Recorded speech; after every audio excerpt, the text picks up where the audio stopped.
क्या आपने कभी गौर किया है, जब आप अपने बच्चों से मोबाइल छीन लेते हैं तो वो किसी हिंसक अपराधी की तरह गुस्सा क्यों करने लगता है?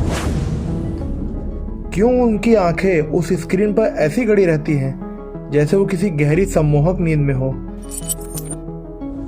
आज रहस्य आर्काइव में हम वो बताने जा रहे हैं जो हर माँ बाप की रातों की नींद उड़ा देगा। आज हम बात करेंगे उस डिजिटल कोकेन की जो बिना धुएं के हमारी अगली पीढ़ी को ख़त्म कर रही है। और दोस्तों, वीडियो के अंत तक बने रहिए क्योंकि आखिर में मैं आपको ऐसे 3 गुप्त तरीके बताने वाला हूँ जिनसे आप अपने बच्चों को इस दलदल से हमेशा के लिए निकाल सकते हैं। लेकिन इससे पहले कि हम विज्ञान की गहराइयों में उतरे, अगर आप ऐसे ही अनकहे रहस्यों और जीवन बदल देने वाले तथ्यों को जानना चाहते हैं तो अभी नीचे दिए सब्सक्राइब बटन को दबाइए और बेल आइकन को ऑन कीजिए। चलिए शुरू करते हैं इस खौफनाक सच्चाई का सफर। सबसे पहले बात करते हैं विज्ञान की। जब कोई बच्चा YouTube शॉर्ट्स देखता है या वीडियो गेम खेलता है तो उसके दिमाग में डोपामिन नाम का रसायन निकलता है। मॉलिक्यूलर साइकाइट्री जर्नल की एक रिपोर्ट के अनुसार स्क्रीन से मिलने वाला डोपामिन बिल्कुल वैसा ही होता है जैसा नशीले पदार्थों से मिलने वाला डोपामिन। सबूत के तौर पर यूनिवर्सिटी ऑफ हाइडलबर्ग की ब्रेन स्कैन स्टडी में पाया गया कि स्मार्टफोन की लत से दिमाग का ग्रे मैटर, जो भावनाओं को नियंत्रित करता है, धीरे धीरे सिकुड़ने लगता है। इसका मतलब साफ है, आपका बच्चा शारीरिक रूप से अपना दिमाग खो रहा है। वो चिड़चिड़ा होता जा रहा है क्योंकि उसका दिमाग अब प्राकृतिक खुशियों जैसे खेलना, पढ़ना या दोस्तों से मिलना, इन सब से डोपामिन बनाना ही भूल चुका है। अब एक सच्ची घटना पर नज़र डालते हैं जो साल 2023 में रिपोर्ट हुई थी।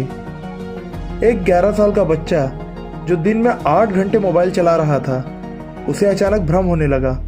उसे लगने लगा कि उसके गेम के किरदार उसके कमरे में मौजूद हैं और उसे मारने आ रहे हैं।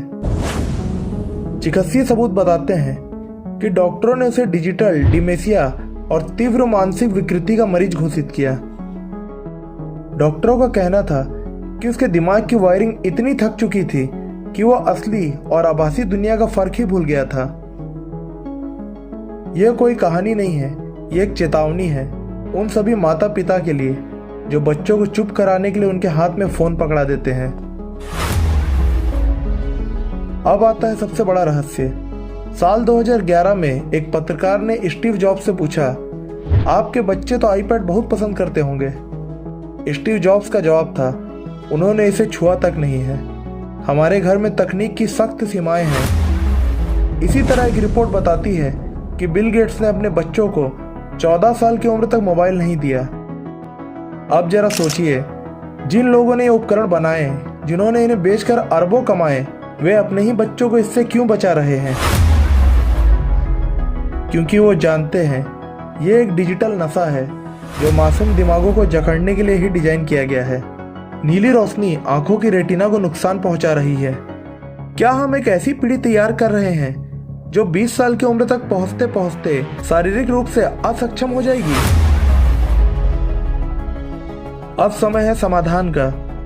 अगर बच्चा स्क्रीन देख रहा है तो हर 20 मिनट में उसे 20 फुट दूर 20 सेकंड तक देखने को कहिए। घर में कुछ जगहों को पूरी तरह मोबाइल से मुक्त घोषित कर दीजिए, खास तौर पर खाना खाते समय और रात को सोते समय। और सबसे ज़रूरी बात, बच्चों को कभी कभी बोर होने दीजिए, क्योंकि जब बच्चा बोर होता है तभी उसका दिमाग काम करना चालू होता है। उसका दिमाग रचनात्मक बनता है और नई नई चीज़ें खोजने लगता है। उसे गैजेट नहीं, बाहर खेलने के लिए प्रोत्साहित करिए और पढ़ने के लिए किताबें दीजिए। दोस्तों, मोबाइल बुरा नहीं है, लेकिन उसका गुलाम बन जाना मौत से कम नहीं। अगली बार जब आपका बच्चा मोबाइल मांगे तो याद रखिए, आप उसे खुशी नहीं, एक नशा दे रहे हैं। आपकी राय क्या है? क्या 15 साल से कम उम्र के बच्चों पर मोबाइल की सख्त सीमा होनी चाहिए? कमेंट में जरूर लिखिए। इस वीडियो को हर परिवार तक पहुंचाइए और मिलते हैं अगले रहस्य के साथ, सिर्फ रहस्य आर्काइव पर। जय हिंद।